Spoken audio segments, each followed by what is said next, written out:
G'day everyone. Earlier this year I had a Zoom call with some colleagues about all things business in the modern day.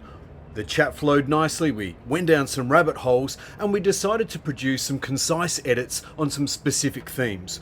So a longer video will follow, but this one is about all things goals, planning, vision and getting things done for both the individual and the corporation. Included in the call was fellow TEDx speaker Adi. So I'm Aditya Jhunjhunwala, and I live in Pune in India. Well, my mission is bringing the entrepreneurial mindset into education and into business systems. And I've been working with young people and with young entrepreneurs as a coach for the last 11 years. And secondly was Kay, who I met through the Executive Connection. So I do this executive business coaching as well as sit on boards, help entrepreneurs create businesses that are beyond them, because often they get caught up in being in the business, working with a philosophy called succession thinking. And finally, fellow Quality Mind mentor Adele. What I term a conscious living empowerment coach. I work with progressive businesses, leaders, entrepreneurs, bridge the gap between the be and the do in business and life. Got any questions? Throw them in the chat window below and we'll get back to you with some answers. How do we go about getting things done? And I already know we've got a few different opinions around this one. So I'm very much the traditional goal setter. I write down what needs to be done. I prioritize it. I put boxes and ticks all over my pages. And as I go along through the day, I tick them off and it works nicely for me. Until it doesn't, and then I don't know what to do with my goal setting techniques. And then I found the whole Stoic philosophy around the bookends of the day. Set the goals, review the day at the end and, see how it went, worked out what worked out what didn't, and then put it all in place. But you've got a pretty different view of this very structured goal setting, Adele. I find everybody's quite unique. We're all different. And a lot of the time we've got people out there training people how to do things based on what's worked for them. So for me, when I'm working with people, I've got like a little 5A framework that I use. So for me, it's about awareness of who we are, what we want in life. Then it's about acknowledgement. So acknowledging perhaps where the gaps are, where the limitations are, also understanding that a lot of the limitations we have are self-imposed. Then it's about alignment. Okay, so we've got to find alignment with, the thoughts, the behaviors, the beliefs, the ideas that are in alignment with who we want to be. Then I go into activation, and this is where we start taking action, aligned, inspired action. Because I find a lot of times people are taking action without being aligned with what they want, where they want to go. It's misguided. It's not coming from the why. And then we go into actualization, right? That's when we actualize the life that we desire. And it's all underpinned by choice. Choice is foundational because at every one of those stages, it's a choice. And choice is really important because the choices that we make today shape the future for each person to find that space for them. Sitting on the side, Kay, what do you see as the difference or the conflict between what Adele and I have both put forward? If I'm honest, I sit in both camps, right? There's a scientific approach to, hey, there's a step-by-step approach to doing this thing. There's triggers and stimulants and results that happen. Versus Adele's take, who are you and, what motivates you? And there's each one of us have a different DNA.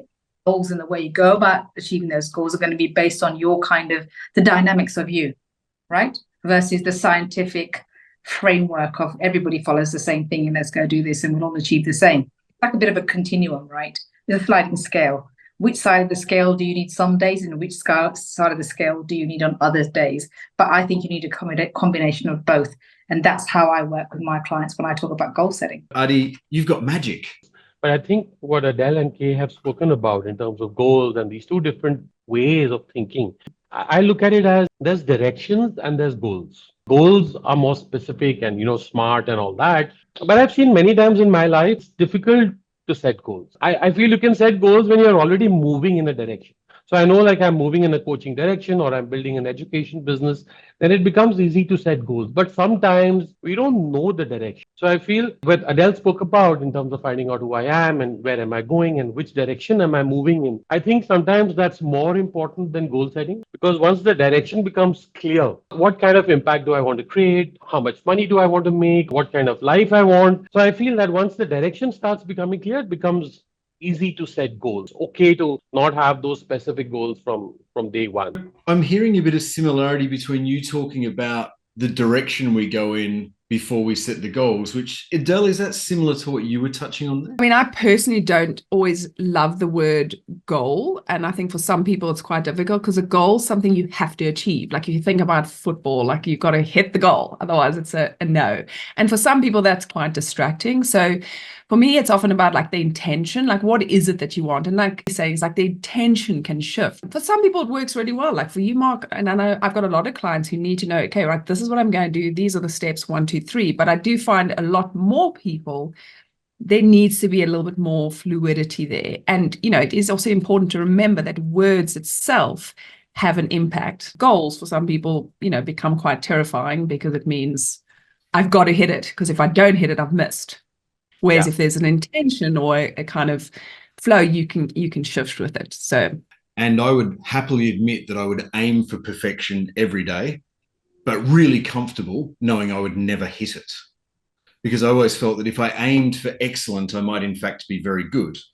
When we're talking about vision or direction or where we're going or what we're trying to achieve, is it kind of the same thing in different ways, or am I maybe misunderstanding the whole setting the vision and the direction? Same thing. I think there's also perception, your perception. And so I think with the framework that I use, it's really about finding that place that fits for you. So even like Kay's mentioned, where on that scale works for you. I like to have flexibility in there. For example, when I get to the, you know, activation thing, some people might be pretty clear. They might get to activation straight away. I know what steps I'm going to take. It's aligned. It's inspired. I think we're all saying the same thing. The beach balls, you know, those big round beach balls that you had that had the colors the kids used to play with. So they all got a different stripe. So if before they just played with their phones nonstop. Is that when they actually used muscles to play, right? But if I blew that ball up now and we each standing in a corner and I was like, what color is your beach ball? And Kay's like, well, mine's red and yours is blue. And because we took a different stripe, like it doesn't take away from the beach ball. Like it has all those colors. It's just the perspective, right?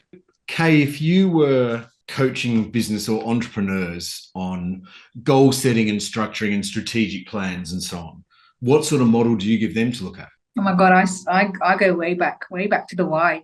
You can't set goals. Goals just give you a focus, right, of what you're focusing on next. It's something to focus you. But the whole point of goals is they set in the context of a why. Where is, you know, we said purpose. Purpose is just one thing, but there's a underlying motive, something you're wanting to grow or change that fuels the goal. I think that's where I go first. And when you go to the business strategic plans and things like that with leaders, you know, what is the purpose of this particular organization? What does this organization look like in terms of the people that sit in there, the behaviors that it operates by, the dynamics in terms of how you organize the work, right? And all of those things help shape goals within the business, whether it's team level goals, business goals, and the values are the thing, and the why shape personal goals. It's a bigger conversation, and it happens at many levels when I do the work. It's not a one session thing that we do when it comes to goals. It's probably about 3 separate workshops. Yeah, right. Sounds like you're just trying to maximize your charging rate. So I'll have to get some notes from that. That's fantastic.